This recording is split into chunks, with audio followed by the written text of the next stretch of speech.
বান্দারা, আল্লাহ রাসূলের মৃত্যুর পরে হযরতে আবু বকর সিদ্দিক রাদিয়াল্লাহু তাআলা আনহু তিনি ছিলেন খিলাফতের প্রথম খলিফা, যিনি দীর্ঘ 2 বছর প্লাস এই মধ্যপ্রাচ্য শাসন করেছেন। আবু বকর সিদ্দিক রাদিয়াল্লাহু তাআলা আনহু এমন ছিলেন যে তিনি রাসূলের থেকেও বয়সে কিন্তু বেশি ছিলেন। আবু বকর কি ছিলেন? আল্লাহ রাসূলের বয়সের থেকে বেশি ছিলেন। তো আল্লাহ রাসূল বলেছেন যদি কাউকে আমি খলিল বানাতাম, আল্লাহর পরে বন্ধু বানাতাম, তাহলে আবু বকরকেই বানাতাম।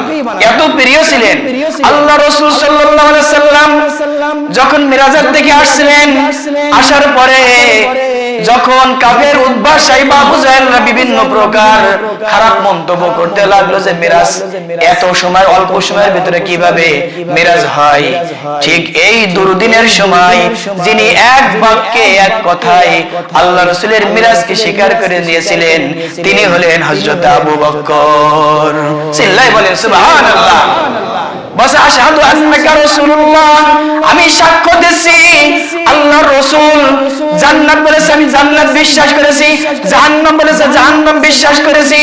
এভাবে আল্লাহ নিরাকার, লা ইলাহা ইল্লাল্লাহ, আল্লাহ ছাড়া কোনো মাবুদ নাই, তিনি একক অদ্বিতীয়, তার কোনো শরীক বা অংশীদার নাই, এটাও যখন আমি বিশ্বাস করে নিয়েছি, এই মিরাজের কথা যদি আমার নবী বলেই থাকে, পৃথিবীর কেউ যদি বিশ্বাস না করে, তাহলে আমি আবু বকর স্বইচ্ছায় স্বজ্ঞানে আল্লাহ রাসূলের মিরাজকে স্বীকার করলাম। বলেন সুবহানাল্লাহ।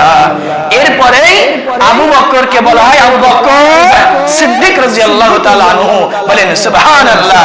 শুধু তাই নয়, হযরত আবু বকর রাদিয়াল্লাহু তাআলা আনহু হিজরতের সময় যখন কেউ ছিল না, জিবরাইল আলাইহিস সালাম এসে বললেন হে আল্লাহর রাসূল আপনাকে হিজরত করতে হবে, আপনার ঘরের চারিপাশে কাফেররা ওত পেতে রয়েছে, আপনাকে হত্যা করবে, সুতরাং আপনি হিজরত করার জন্য প্রস্তুতি নিন।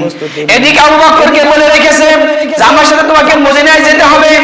আবু বকরের দরজায় যে শুধু সেই গভীর রাতে একবার শুধু না দিয়েছে, আবু বকর সাথে সাথে দরজা খুলে দিয়েছে। আবু বকরকে বলেছে হে আবু বকর তুমি কি ঘুমাও নাই? তখন আবু বকর বললেন ইয়া রাসূলুল্লাহ, ইয়া হাবিবাল্লাহ, কি মহব্বত, কি প্রেম, কি ঈমান দেখুন। আল্লাহ রাসূলকে বলেন ইয়া রাসূলুল্লাহ আপনি বলে রেখেছেন যে আবু বকর আমার মদিনা হিজরতের সাথে তুমি হবা, তাহলে আমি আবু বকর কিভাবে আমার মাথাটা বালিশে দেই? আমি আল্লাহ রাসূল ঘুমাই নাই, আমার ঘুমের কারণে যদি আপনার ডাক দূরে দিতে হতো আমি কষ্ট পেতাম, এজন্য আপনি হিজরত করবেন দ্বীনের জন্য, ইসলামের জন্য, আর আমি আবু বকর কিভাবে ঘুমাই থাকবো? এইজন্য আমি ঘুমাই নাই, আমি চেতনা ছিলাম, আমি আপনার জন্য অপেক্ষা করছিলাম যে কখন আপনি ডাক দিবেন।